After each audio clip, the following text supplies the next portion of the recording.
Hello friends, মিঠুর পাকশালায় আপনাদের সবাইকে স্বাগত।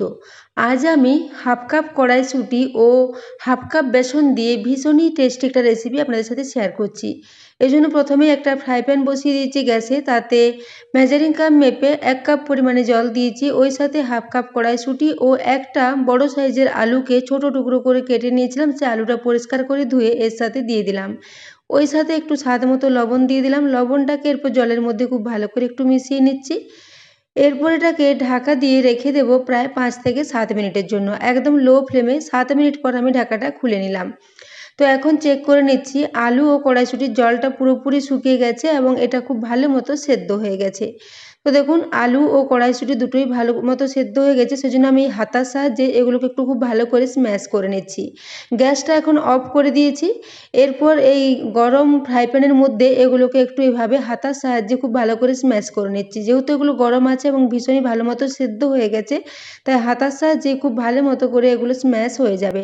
আপনারা চাইলে এগুলোকে একটা স্ম্যাশারের সাহায্যে এভাবে স্ম্যাশ করে নিতে পারেন। তো দেখুন এটাকে এভাবে ভালো করে স্ম্যাশ করে নিচ্ছি। তো বন্ধুরা, আজকে একটা ভীষণই টেস্টি রেসিপি আপনাদের সাথে শেয়ার করেছি। রেসিপিটা যদি ভালো লেগে থাকে তাহলে অবশ্যই একটু বন্ধুদের সাথে শেয়ার করে দেবেন এবং রেসিপি ভালো লাগলে একটা লাইক করতে ভুলবেন না। তো দেখতেই পাচ্ছেন এটাকে খুব ভালো করে এভাবে স্ম্যাশ করে নিয়েছি। তারপর এটাকে ফ্রাই প্যান থেকে একটা প্লেটে তুলে নেব। তো দেখুন এটা আর একদমই কোনো দানা দানা দেখা যাচ্ছে না, খুব ভালো মতো এটা একদম পেস্টের মতো তৈরি হয়ে গেছে। এরপর এটাকে আমি একটা প্লেটে তুলে নেব। তারপর ফ্রাই প্যানটা পরিষ্কার করে ধুয়ে ফ্রাই প্যানটাকে আবারও গ্যাসের মধ্যে বসিয়ে দেব। তো দেখুন এটাকে এইভাবে একটা প্লেটে তুলে নিয়েছি। এরপর ফ্রাই প্যানটা ধুয়ে আবারও বসিয়ে দিয়েছি, তারপর গ্যাসটা অন করে দিয়েছি। এরপর এখানে সরষের তেল দিয়ে দিচ্ছি প্রায় 1.5 চা চামচ পরিমাণে। এরপর দিয়ে দিচ্ছি এখানে হাফ টিস্পুন পরিমাণে গোটা জিরে এবং ওই সাথে হাফ টিস্পুন পরিমাণে গ্রেট করে নেওয়া আদা। ওই সাথেই দিয়ে দিচ্ছি 2টো কাঁচা লঙ্কা ছোটো টুকরো করে কেটে নিয়েছিলাম। এরপর আদা কাঁচা লঙ্কাটাকে এই জিরের সাথে খুব ভালো করে একটু ভেজে নিচ্ছি। এটা যখন খুব ভালো মতো একটু ভাজা ভাজা হয়ে যাবে, তখন এখানে ওই কড়াইশুঁটি ও আলুর পেস্টটা দিয়ে দিচ্ছি। তো দেখুন এখানে কড়াইশুঁটি ও আলুটাকে দিয়ে দিয়েছি পেস্টটা। এরপর এটাকে তেলের মধ্যে দিয়ে 1 মিনিটের জন্য একটু খুব ভালো করে আগে মিশিয়ে নেব। তারপর এখানে কিছু শুকনো গুঁড়ো মশলা দিয়ে দেব। তো দেখুন এরপর এটাকে হাতার সাহায্যে খুব ভালো করে মিশিয়ে নিয়েছি।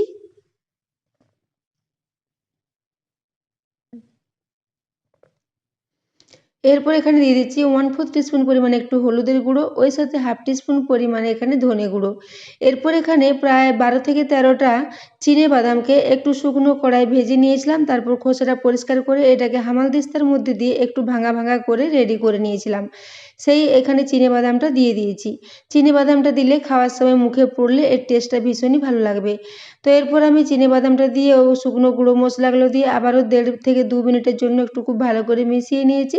গ্যাসের ফ্লেমটা লোতেই রেখেছি। এরপর সব শেষে এখানে ফ্লেভারের জন্য দিয়ে দিচ্ছি কসুরি মেথি। তবে কসুরি মেথির পরিবর্তে আপনারা কুচনো ধনেপাতার ব্যবহার এখানে করতে পারেন। তো দেখুন এখানে কসুরি মেথিটা দিয়েও খুব ভালো করে আবারও 1 মিনিটের জন্য একটু মিশিয়ে নেব। তারপর গ্যাসের ফ্লেমটা অফ করে দিয়ে এটাকে সাইডে রেখে দেবো ঠান্ডা হওয়ার জন্য। তো দেখুন এটা এখন এভাবে ছড়িয়ে রেখে দিলাম সাইডে ঠান্ডা হওয়ার জন্য। এদিকে গ্যাসে আমি এখানে একটা আমি পাত্র নিয়ে নিয়েছি, তাতে আমি এখানে বেসন নিয়ে নিয়েছি হাফ কাপ পরিমাণে। মেজারিং কাপ মেপে হাফ কাপ পরিমাণে বেসন নিয়েছি। ওই সাথে 1/4 টিস্পুন পরিমাণে একটু হলুদের গুঁড়ো দিয়েছি।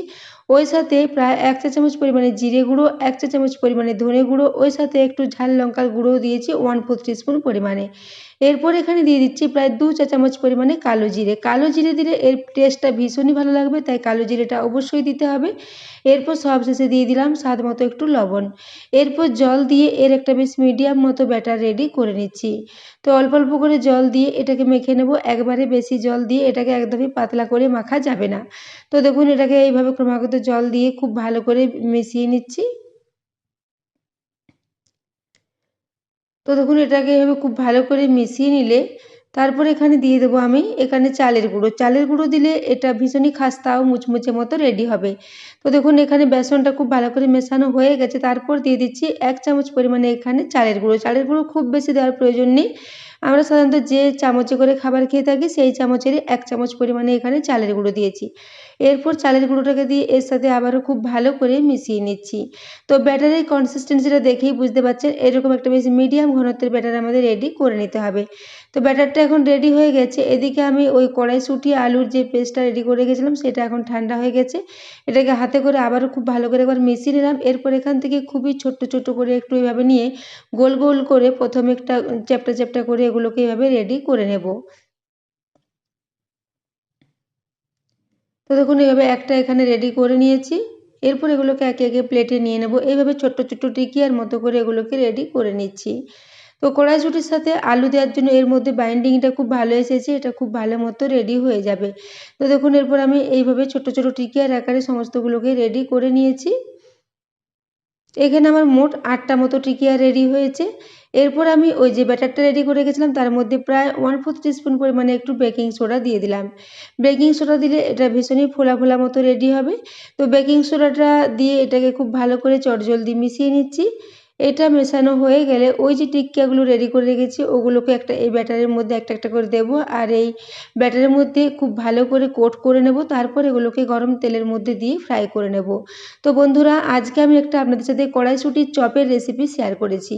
তো দেখুন এদিকে আমি সরষের তেলে এগুলোকে ফ্রাই করে নেব।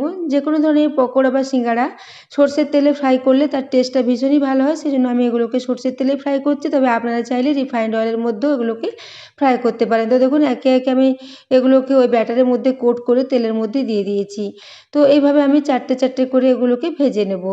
তো এরপর ওপর থেকে একটুকু গরম তেল এভাবে দিয়ে দিচ্ছি, তাহলে ওপরটা খুব ভালো মতো শুকিয়ে যাবে। এরপর গ্যাসের ফ্লেমটা আমি মিডিয়ামে রেখে এগুলোকে প্রায় 1.5 থেকে 2 মিনিটের জন্য একটু নিচের দিকটা আগে ভেজে নিয়েছি, তারপর এগুলোকে উল্টে নিচ্ছি। এখন দেখুন উপরটা অনেকটাই শুকিয়ে গেছে এবং নিচের দিকটা খুব সুন্দর লালচে একটা কালার চলে এসেছে। এরপর এগুলোকে উল্টে নেব। ওপর দিকটা আবারও 1 থেকে 1.5 মিনিটের জন্য মিডিয়াম ফ্লেমে একটু ফ্রাই করে নেব।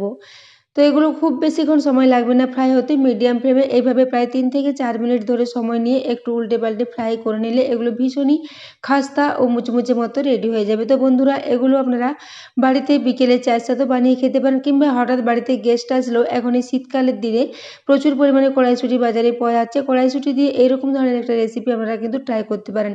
এটা ভীষণই খাস্তা, ভীষণই মুচমুচে এবং ভীষণ টেস্টি মতো এটা রেডি হয়েছিল। তো দেখুন এইভাবে এগুলোকে আমি রেডি করে নিয়েছি। তো এগুলোকে উল্টে পাল্টে এভাবে একটু লালচে করে ফ্রাই করে নিয়েছি, তারপর এগুলোকে তুলে নিচ্ছি।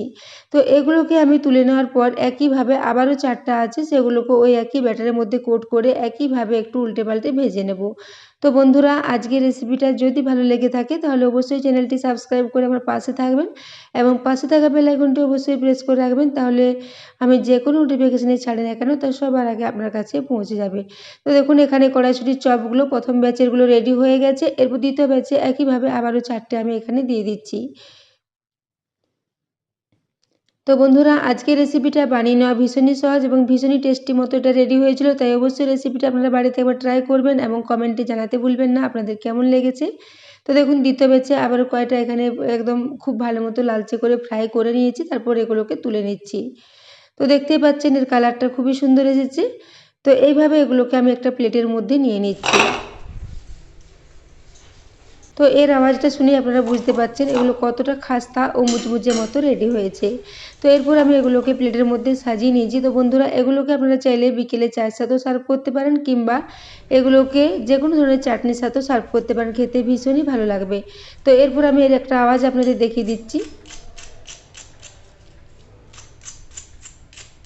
তো দেখতেই পাচ্ছেন ভীষণই খাস্তা ও মুচমুচে ভীষণই টেস্টি একটা রেসিপি। তো দেখুন এরপর একটা ভেঙে দেখিয়ে দিচ্ছি। ভেতরে কড়াইশুঁটির পুরে ভর্তি এবং ওপরটা বেসনের কোটিং করার জন্য এগুলো ভীষণ টেস্টি মতো রেডি হয়েছিল। দোকানের চপ সিঙ্গাড়ার থেকেও এগুলো অনেক বেশি টেস্টি রেডি হয়েছিল। তাই বন্ধুরা অবশ্যই রেসিপিটা একবার ট্রাই করবেন এবং এতক্ষণ পর্যন্ত রেসিপিটি দেখার জন্য আপনাদের অশেষ ধন্যবাদ।